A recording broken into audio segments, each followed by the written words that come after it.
ఇది రైతు ప్రభుత్వం అనడానికి నిదర్శనం. రాష్ట్ర బడ్జెట్లో 72,659 కోట్ల రూపాయలు వ్యవసాయ రంగానికి కేటాయించడమేనని రాష్ట్ర రోడ్లు, భవనాలు, సినిమాటోగ్రఫీ శాఖ మంత్రి కోమటిరెడ్డి వెంకటరెడ్డి వెల్లడించారు. శుక్రవారం నల్గొండ జిల్లా కేంద్రంలోని రాష్ట్ర రోడ్లు, భవనాలు, సినిమాటోగ్రఫీ శాఖ మంత్రి కోమటిరెడ్డి వెంకటరెడ్డి తన క్యాంపు కార్యాలయంలో నకరేకల్ శాసనసభ్యులు వేముల వీరేశంతో కలిసి ఏర్పాటు చేసిన మీడియా సమావేశంలో మంత్రి మాట్లాడారు.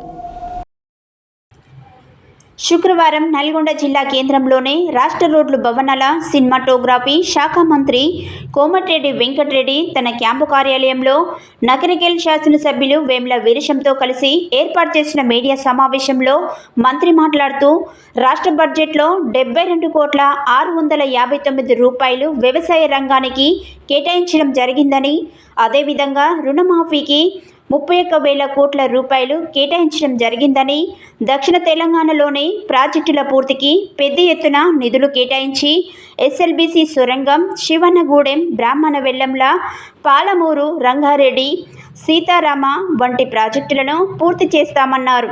ఈ రాష్ట్ర ప్రభుత్వం రైతు పక్షపాతి ప్రభుత్వం అని చెప్పడానికి ఇదే నిదర్శనమని, పంచాయతీరాజ్, గ్రామీణాభివృద్ధికి 29,000 కోట్ల రూపాయలు, R&Bకి 7,315 రూపాయలు కేటాయించి కేంద్ర బడ్జెట్లో రాష్ట్రానికి కేంద్రం మొండి చేయి చూపిందని అన్నారు.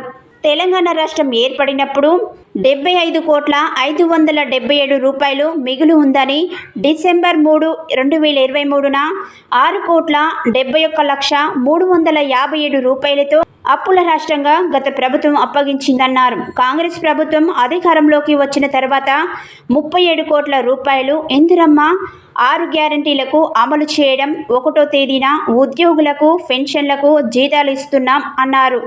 గత ప్రభుత్వం చేసిన అప్పులు, వడ్డీ కలిపి 42,000 కోట్లు చెల్లించామని, రైతులకు ఇచ్చే 12,000 రూపాయలను త్వరలోనే అమలు చేస్తామన్నారు.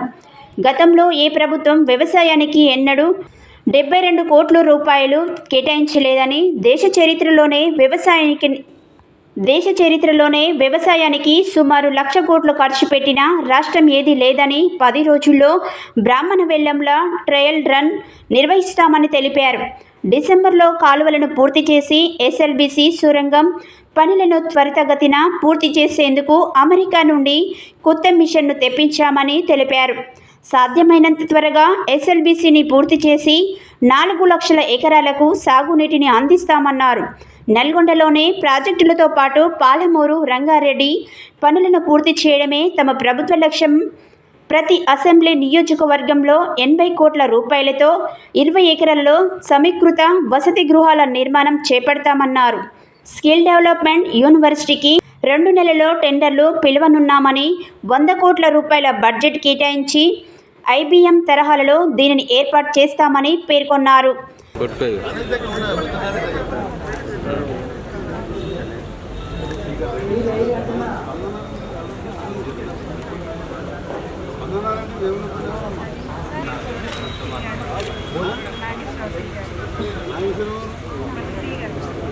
Irrigation department